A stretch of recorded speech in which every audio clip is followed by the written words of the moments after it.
జై Shriram. Welcome to Divyashri kitchen. ఈరోజు ఒక మంచి స్వయంభూ క్షేత్రానికి అయితే తీసుకెళ్తున్నాను అనమాట. అండ్ ఈ గుడి ఎక్కడుంది, స్వామివారు మనకి ఏ రూపంలో దర్శనమిస్తున్నారు, గుడి ప్రత్యేకత ఏంటి, గుడి ఎంత విస్తీర్ణంలో ఉందో అన్ని డీటెయిల్స్ ఈ వీడియోలో ఉన్నాయి. చూసే ముందు ఫస్ట్ టైం నా ఛానల్ ఎవరైనా చూసినట్లయితే లైక్ చేసి సబ్స్క్రైబ్ అవ్వండి. అండ్ గుడి విషయాలకి వస్తే గుడి ఎక్కడుందంటే అదైతే హైదరాబాద్ నుంచి నార్కట్పల్లి రోడ్ అనమాట. లెఫ్ట్ సైడ్ ఒక రోడ్ వస్తుంది మనకి. ఈ లోపలికి వెళ్ళాలి. మనకి 10 కిలోమీటర్స్ లోపలికి ఉంటుంది అనమాట. హైదరాబాద్ నుంచి నార్కట్పల్లికి పోయే దారిలో లెఫ్ట్ సైడ్ మోత్కూరు ఉంటుంది అనమాట. లెఫ్ట్ తీసుకొని స్ట్రైట్గా ఒక 10 కిలోమీటర్స్ వెళ్ళాలి లోపలికి. అయితే ఈ గుడికి వెళ్ళాలంటే పెంచినవి నీవు నన్ను చూసేవు, ఎప్పుడు నీవు నన్ను బ్రోచేవు, ఎప్పుడు నీవు నా తప్పులుగాంచి గ్రక్కున నీ దరి చేర్చేవు. భవతాప శాప పాపహరణ శరణగత శరణ, ఇహలోక శోక మోహవారణ శ్రీలక్ష్మీ రమణ. చూసినదంతా నిజమనుకుంటే మోసపు జగమని తెలిసినది, చేసినవన్నీ ఘనమనుకుంటే దోషములే కనిపించినవి. దాసుడనై తినయా నీ దరి చేరి తినయ్యా, భవతాప శాప పాపహరణ శరణగత శరణ, ఇహలోక శోక మోహవారణ శ్రీ లక్ష్మీ రమణ. నేనొక రాజన్ని తలసి తిని ఈ జానెడు పుట్టకు బ్రతికి తిని, నేనొక రాజన్ని తలసి తిని ఈ జానెడు పుట్టకు బ్రతికి తిని, దాసుడనై తినయా నీ దరి చేరి తినయ్యా, భవతాప శాప పాపహరణ శరణగత శరణ, ఇహలోక శోక మోహవారణ శ్రీలక్ష్మీ రమణ. ఆడ నేర్చిన కాలు పాడ నేర్చిన నోరు ఊకే ఉండదు అని బండి ఎక్కిన కాంచి ఆ నోరు ఆగుడే లేదు, పాడుడే పాడు. ఇట్లా మా భజన అవుతుండగానే గుడి అయితే దర్శనం ఇచ్చిందనమాట. మెయిన్ రోడ్ పక్కనే ఉంటుందండి, మనం పెద్దగా వెతకాల్సిన పని లేదు. మెయిన్ రోడ్ నుంచి స్ట్రైట్గా 10 కిలోమీటర్స్ వెళ్తే మనకు దారిలోనే స్వామివారి ఆలయం అయితే కనిపిస్తుంది అనమాట. చాలా అంటే చాలా బాగుందండి. ఒక పచ్చని వాతావరణంలో స్వామివారు మనకి ఇక్కడ దర్శనం ఇస్తారనమాట. ఇక్కడికి బస్సులు కూడా ఉన్నాయన్నమాట. నల్గొండ నుంచి వచ్చే బస్సులు, పోయే బస్సులు, హైదరాబాద్ నుంచి వచ్చే బస్సులు, పోయే బస్సులు, బస్సు అవైలబుల్ కూడా ఉందన్నమాట. అండ్ ఇంకో విషయం ఏంటి అంటే, అసలు ఈ గుడి యొక్క విశిష్టత చెప్తే మీరు ఎప్పుడు టైం వీలు చూసుకొని స్వామివారి దగ్గరికి వెళ్దామా అని అనుకుంటారనమాట. స్వయంగా గుడి కట్టించిన వాళ్ళే మాకు ఈ విషయాలు అయితే చెప్పారనమాట. అండ్ గుడి విషయానికి వస్తే ఈ గుడి కట్టించి దాదాపు 20 ఇయర్స్ అవుతుంది. ఇంకో విషయం ఏంటంటే, ఇక్కడ స్వామివారు వెలసి 600 సంవత్సరాలకి పైగా అయ్యింది. ఎంత విస్తీర్ణంలో అంటే 7 ఎకరాల 7 గుంటల్లో స్వామివారు కొండపైన వెలిసి ఉన్నాడు. ఆ 7 కొండల స్వామి వెంకటేశ్వర స్వామి ఎక్కడైనా శ్రీదేవి భూదేవితో సమేతంగా ఉంటారు కదా, కానీ ఇక్కడ ఓన్లీ భూదేవి సమేతంగా వెంకటేశ్వర స్వామి అయితే మనకు దర్శనం ఇస్తారనమాట. అది కూడా విశేషం ఏంటి అంటే, సాలగ్రామ రూపంలో స్వామివారు మనకి అవగతం అవుతారనమాట. ఇంకోటి, మీరు స్వామివారిని దర్శించినప్పుడు పర్టికులర్గా స్వామివారి మూర్తిని తదేకంగా చూస్తూ ఉంటే అది ఎలా కనిపిస్తుందంటే, పైన మనకి శంకు చక్రాలు తిరునామాలు కనిపిస్తాయి కదా, దాని కింద స్వామివారి మూర్తి నుదురు పైన తిరునామాలు సుస్పష్టంగా కనిపిస్తాయి అన్నమాట. మీరు కొంచెం గమనించి చూస్తే కనిపిస్తుంది. ఇంకో విషయం ఏంటి అంటే, ఈ గుడిలో 2 కోనేరులు ఉన్నాయన్నమాట. అండ్ అలాగే హనుమంతుల వారి పెద్ద భారీ విగ్రహము. స్వామివారి విషయానికి వస్తే ఒక 6 సంవత్సరాల క్రితం స్వామివారు ఇక్కడ వెలిసారంట.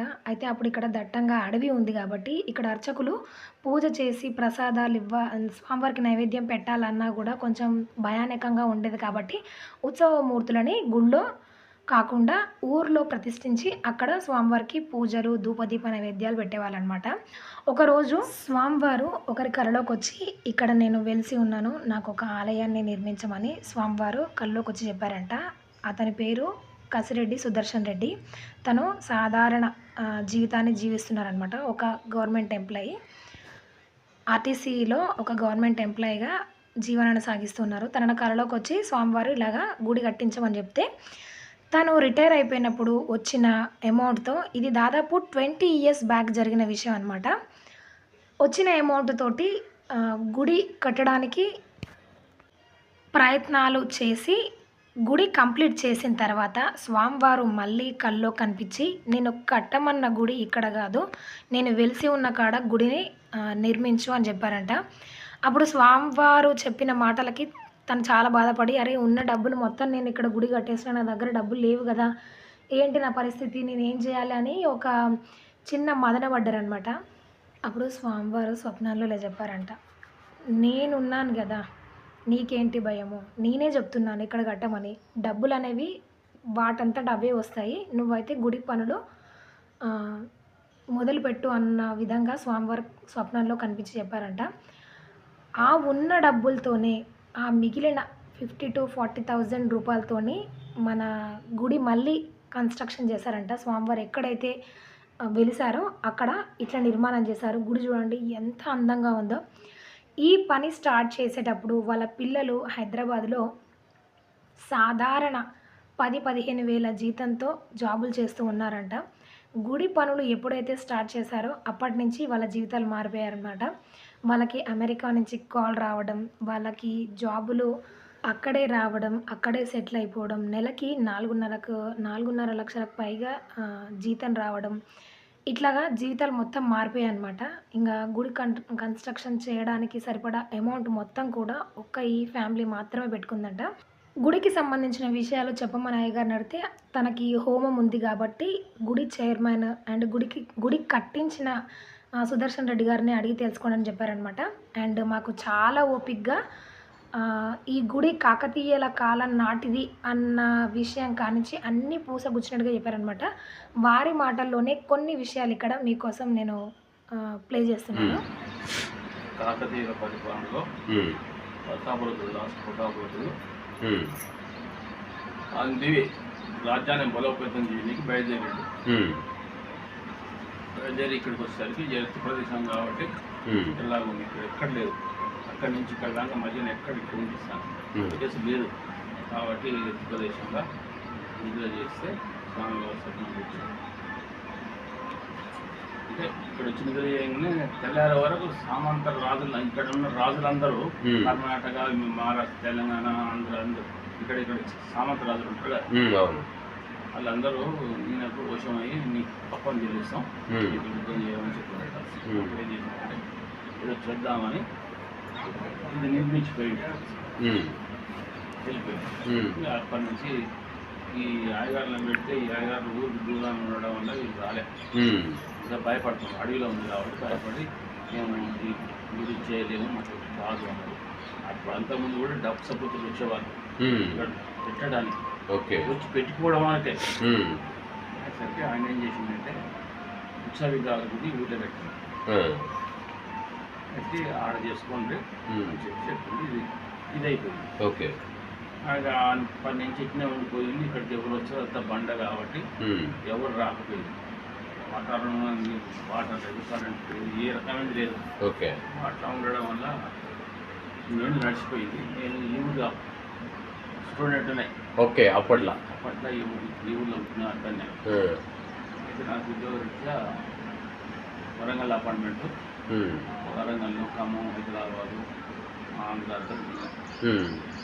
స్టార్లో తిరిగిన అంతా తిరుగుతుంది. లాస్ట్ 1 నెల ఉన్నాక స్వామివారు ఏమంటున్నారంటే నీకు రిటైర్మెంట్ డబ్బులు వస్తే ఏం చేస్తామని అనుకున్నాడు ఆయన పెద్ద మనిషి స్వప్నంలో.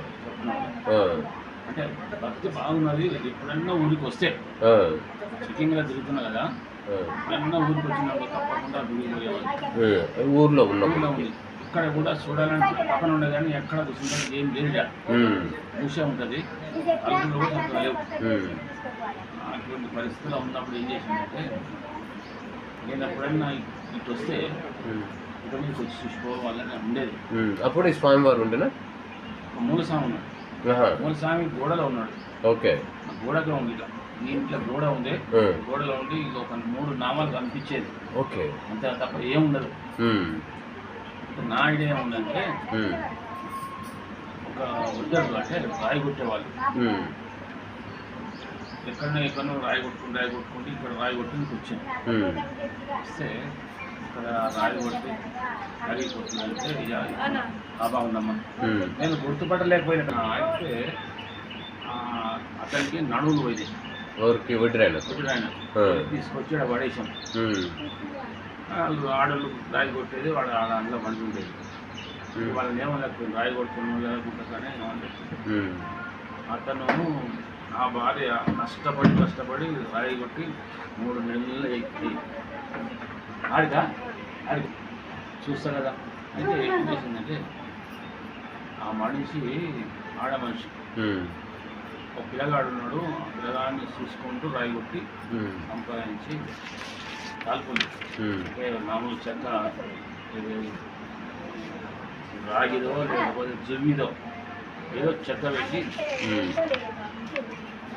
60 రూపాయలు పెట్టి కలుపుంది ఈ డోర్ డోర్లుగా ఒక్క డోర్ లేవు అంతకుముందు లేవు ఓకే లేనప్పుడు 60 రూపాయలు అనగానే 40 రూపాయలు చేసిండట పెద్ద మనిషి దేవుని కానీ ఏదో అడ్డం పెట్టింది అయితే ఇది గుడి ఉంది గుడి ఉన్నది ఉన్నది పోలేదు కానీ ఆ చెక్కలు 2 పెడితే అది ఎన్ని రోజులు ఉంటాయి అవును అంటే ఏదో అట్లా మనం పెట్టినట్టు పెట్టి ఉండేది సరే చూసిపోయినా కానీ ఏం అప్పుడు మనం చేసేటట్టు కూడా లేదు మనం సంచారం అని తిరుగుతున్నాం స్కాడ్లా చెకింగ్లా ఊరికి వచ్చిన చూద్దామని అనుకుని ఇంతలో వచ్చింది నాకు డబ్బులు ఏం చేస్తామంటే నాకు టెన్షన్ లేదు మరి డబ్బులు ఏం చేస్తామని అడుగుతున్నామంటే ఒక్క పూట దొరుకుతుందా అన్నాడు కలడా ఒక ఆయన పెద్ద మనిషి అంటే ఒక్క పూట దొరుకుతుందా అంటే ఏం చేయాలంటే గుడి గట్లనే ఉంటుంది అన్నాడు తక్కువ నాకు అది వచ్చింది ఊళ్ళ గుడి అది కూడా కంప్లీట్గా ఎవరు కూర్చోరాదు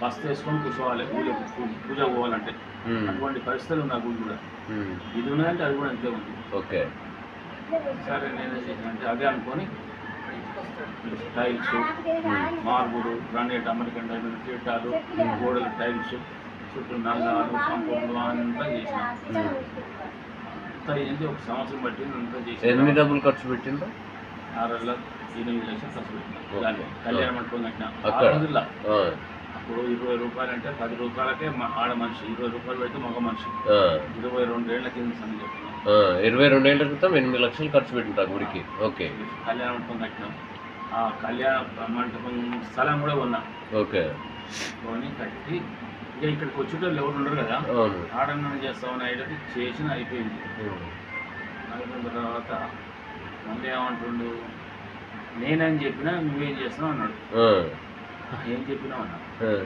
ఆయన గట్టినే ఉంటుంది అంటే నేను ఆయన ఉద్దేశంతో అన్నా నేను అనుకుంటున్నాడు నా దగ్గర 50,000 రూపాయలు ఉన్నాయి నేను జీవితాంతం బతకాలి నేను నాకు కాదు అన్నా నేనున్న కట్టు నువ్వు ఎవరిని అడగాల్సిన అవసరం లేదు అన్నాడు అంటే ఏమనుకోవాలి ఎవరిని అడగాల్సిన అవసరం లేదు నేనున్నా అంటుండు ఒకప్పుడు అంటుంది ఏందనుకొని చాలా ఆలోచన చేసి అప్పుడు మా 2 పిల్లలు చదువుకొని 5,000 రూపాయలు ఉద్యోగం చేస్తున్నాం 5,000 హైదరాబాద్లో చేస్తున్నాం నైట్ డ్యూటీ చేస్తున్నాం నేను ఎప్పుడైనా పోతే నైట్ డ్యూటీ చేసి పొద్దున్నాక అనుకుని ఉంటే అయితే అనుకున్నా వచ్చిన ఇక్కడ డిమాండ్ చేసిన పూజారి పెట్టుకున్నట్టు చేయగానే డైరెక్ట్గా జాబ్కు అమెరికా వెళ్ళిపోయాను పిల్లలు అమెరికా వాడు ఇంటర్వ్యూ తీసుకున్నాడు అమెరికా వాడు ఆన్లైన్ ఇంటర్వ్యూ తీసుకొని ఫ్లైట్ టికెట్ ఇచ్చిండు గెస్ట్ హౌస్ ఇచ్చిండు మంచిగా ఆ రోజుల్లో 22 సంవత్సరాల క్రితం 4.5 లక్షలు సార్లు మీ అబ్బాయికి ఇద్దరు మరి ఏమనుకోవాలి